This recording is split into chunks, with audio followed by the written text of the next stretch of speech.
இயேசு கிறிஸ்துவின் நாமத்தினாலே இந்த மாலை நேரத்திலே உங்களை அன்போடு கூட வாழ்த்துகிறேன். வேதத்தின் வெளிச்சம் என்ற நிகழ்விலே அழைப்பை குறித்து நாம் தியானித்துக் கொண்டிருக்கிறோம். கர்த்தராகிய இயேசு கிறிஸ்துவுக்கு நன்றி சொல்ல அழைப்பு. அநேக நன்மைகளை ஏசப்பாவிடம் இருந்து பெற்றுக் கொள்கிறோம். ஆனால் நம்மில் அநேகர் நன்றி செலுத்துவது இல்லை. அநேகர் நன்றி உடையவர்களாக இருப்பதும் இல்லை. எனவே ஆண்டவர் நம்முடைய வாழ்க்கையிலே கர்த்தருக்கு நன்றி செலுத்தும்படியாய் நம்மை அழைக்கிறார். எதற்கென்றால் நான் நிர்மூலமாக இருப்பது கர்த்தருடைய கிருபை. நாம் எல்லோரும் கொரோனாவுக்கு தப்பினவர்கள். நாம் எல்லோரும் மிகப்பெரிய விபத்திலிருந்து தப்பினவர்கள். நாம் எல்லோரும் மரண படுக்கையிலிருந்து அநேகர் தப்பினவர்கள். எனவே விசுவாச வாழ்க்கையிலே கர்த்தராகிய ஆண்டவருக்கு நாம் நன்றி சொல்லும்படியாய் அழைக்கப்பட்டிருக்கிறோம். இதற்கு ஆதாரமாக 1 நாளாகமத்தின் புஸ்தகம் 17ஆம் அதிகாரம் 16ஆம் வார்த்தையை நாம் வாசிக்கின்ற பொழுது, தாவீது ராஜா கர்த்தருடைய சமூகத்திலிருந்து, தேவனாகிய கர்த்தாவே, தேவரீர் என்னை இதுவரைக்கும் கொண்டு வந்திருக்கு நான் எம்மாத்திரம் என்று சொல்லுகிறார். வாழ்க்கையை யோசித்து பாருங்கள். சிறு பிராயம் முதல், தாயின் கற்பத்திலிருந்து வெளிப்பட்டது முதல் இம்மட்டுமாய் ஆண்டவர் கிருபையாய் நடத்தி வந்திருக்கிறார்.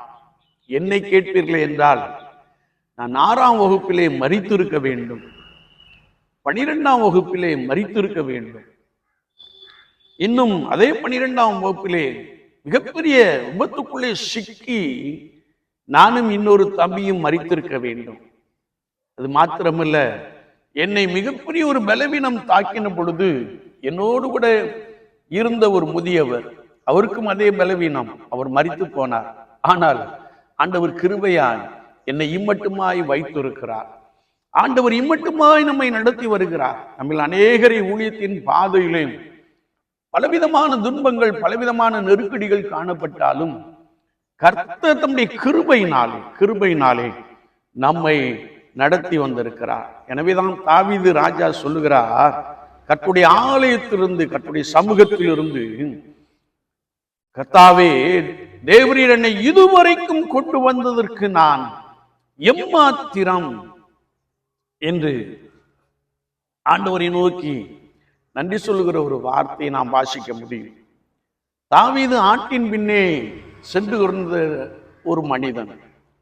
அவன் ஆடு மேய்த்து கொண்டிருந்த பொழுது ஆண்டவர் சிங்கங்களின் வாய்க்கு அவனை தப்புவித்தார். 2 விசை கரடிகளின் வாய்க்கு தப்புவித்தார். கோலியாத் என்னும் கொடிய பெலிஸ்தியனின் கைக்கு அவனை தப்புவித்தார். மிகவும் நெருக்கப்பட்ட போது தன்னோடு கூட இருந்தவர்கள் தன்னை கல்லெறிய வேண்டும் என்று சொன்ன போதும் ஆண்டவர் அவருடைய கைக்கும் தப்புவித்தார். சவுல் ராஜாவின் கைக்கும் ஆண்டவர் தப்புவித்தார். அவனை ராஜாவாக அபிஷேகம் செய்து அநேக ராஜ்யங்களை ஜெயிக்கும்படியாய், அநேக ராஜ்யங்களை மேற்கொள்ளும்படியாய் ஆண்டவர் உதவி செய்தார் என்பதை நாம் ஒருபோதும் மறந்துவிட முடியாது. எனவே தன்னை வழிநடத்தி வந்த, தனக்கு ஆதரவாக இருந்த, தன்னை அபிஷேகம் பண்ணின, ஒருவேளை ஆட்டின் பின்னே சென்று கொண்டிருந்தவனை அழைத்து அபிஷேகம் பண்ணி ராஜாவாக மாற்றின ஆண்டவரை பார்த்து சொல்லுகிறார், தேவனாகிய கர்த்தாவே, தேவரீ என்னை இதுவரைக்கும் கொண்டு வந்ததற்கு நான் எம்மாத்திரம் என்று சொல்லுகிறார். என்னை கேட்டுக்கொண்டிருக்கிற என் அன்பு சகோதரனே, சகோதரியே, விசுவாச வாழ்க்கையிலே நாம் நிர்மூலமாக இருப்பது, நாம் அழிந்து போகாதிருப்பது கர்த்தருடைய கிருபை. இம்மட்டுமாய் நடத்தி வந்திருக்கிறார். நெருக்கங்கள் காணப்படலாம், சத்ரு உங்களை பீறிப்படுவேன் என்று சொல்லலாம், அல்லது நீங்கள் பலவிதமான சோதனைக்குட்பட்ட ஒரு நபராய் காணப்படலாம். கடன் பிரச்சனை உங்களை நெருக்கி கொண்டு இருக்கலாம். ஐயோ, நான் என்ன செய்வேன் என்று சொல்லி நீங்கள் அழுகிற ஒரு நபராய் காணப்படலாம். ஆனால் இவை எல்லாவற்றின் மத்தியிலும் ஆண்டவர் நம்மை கிருபையாய் நடத்தி வருகிறாரே. கர்த்தராகிய இயேசு கிறிஸ்து நம்மை பாதுகாத்து கொண்டு நடத்தி வருகிறாரே. நித்தமும் நம்மை போஷிக்கிறாரே. எவ்வளவுதான் சூழ்நிலைகள் நமக்கு எதிராய் காணப்பட்டாலும் இந்த சூழ்நிலையின் மத்தியிலும் அமைதியாய், சமாதானமாய், மகிழ்ச்சியாய் வாழும்படியான ஒரு பெரிய கிருபையை கொடுத்திருக்கிறாரே. ஆண்டவரே உமக்கு ஸ்தோத்திரம் என்று சொல்லி, நீ எங்களை நினைப்பதற்கு நாங்கள் எம்மாத்திரம் ஆண்டவரே என்று சொல்லி நம்மை கர்த்தருடைய சமூகத்திலே தாழ்த்தி கொள்வோம். ஆண்டவரே உமக்கு நன்றி சொல்லும்படியா எங்களை அழைத்திருக்கிறீர், உமக்கு ஸ்தோத்திரம் என்று சொல்லி, எப்படி சங்கீதம் 103 சங்கீதக்காரன் சொல்லுகிறாரே, என் ஆத்துமாவே கர்த்தரை ஸ்தோத்திரி, என் முழு உள்ளமே உடைய பரிசுத்த நாமத்தை ஸ்தோத்திரி, என் ஆத்துமாவே கர்த்தரை ஸ்தோத்திரி, அவர் செய்த சகல உபகாரங்களை மறவாதே என்று சொல்லி, அவர் உன் நோய்களை எல்லாம் குணமாக்கினார், உன்னை இரக்கங்களினால் முடிசூட்டினார், உன் வயது திரும்ப வாழ வயது போல் ஆக்கும்படி உனக்கு ஒரு உன்னதமான பலத்தை கொடுத்தார் என்று சொல்லி ஆண்டவருடைய நாமத்தை மகிமைப்படுத்துகிறார், ஆண்டவருடைய நாமத்துக்கு நன்றி சொல்லுகிறார். அந்த ஒரு பெரிய கிருபையை பெற்றவர்களாக நாம் காணப்படுவோம். ஆண்டவரே, என்னையும் நீர் நடத்தி வந்தீரே உமக்கு ஸ்தோத்திரம் என்று சொல்லி இந்த நாளிலும் ஸ்தோத்திர பலிகளை செலுத்தும்படியாய் ஆண்டவருடைய சமூகத்திலே நம்மை அர்ப்பணித்துக் கொள்வோம். கர்த்தர் பெரிய காரியங்களை செய்வாராக.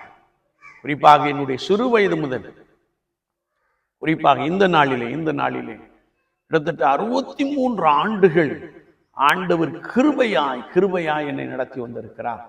ஆண்டவரே உமக்கு ஸ்தோத்திரம் என்று சொல்லி அதிகமாய் ஸ்தோத்திர பலிகளை அடிமை செலுத்தி கொண்டிருக்கிறேன். நீங்களும் உங்களுடைய வாழ்க்கையிலே கர்த்தர் செய்த உபகாரங்களை எண்ணி, அவர் நடத்தி வந்த பாதையை எண்ணி, ஒருவேளை நான் எம்மாத்திரம் ஆண்டவரே தகுதியற்ற எங்களை நீ நடத்தி வந்தீரே உமக்கு ஸ்தோத்திரம் என்று சொல்லி கர்த்தருடைய நாமத்தை ஸ்தோத்திரத்தினாலே மகிமைப்படுத்துவோம். அநேகருடைய ஸ்தோத்திரங்களினாலே கிருபை பெருகும். ஆண்டவர்களோடு விழுந்து உங்களை பலமாய் நடத்துவாராக. ஆமென். ஆமென்.